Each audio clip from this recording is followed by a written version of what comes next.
Revised Common Lectionary is a 3-year cycle of biblical readings that churches use in worship.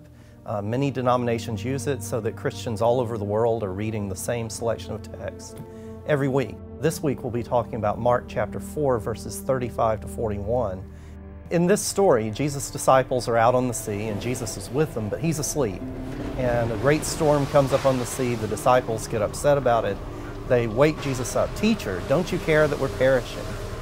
Jesus commands the waves to be still and calms the storm. He's demonstrating to the disciples they're in the very presence of God. God who not only has control over the chaos of nature, but the chaos of human affairs as well. I suspect that the first audience who heard the Gospel of Mark felt very much like their world was out of control.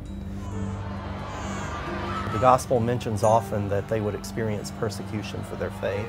There are lots of signs that they were living in a very stressful period of history. And so we imagine that this story in part communicated to them that they could have confidence in Jesus, but beyond that gave them confidence in their difficult circumstances.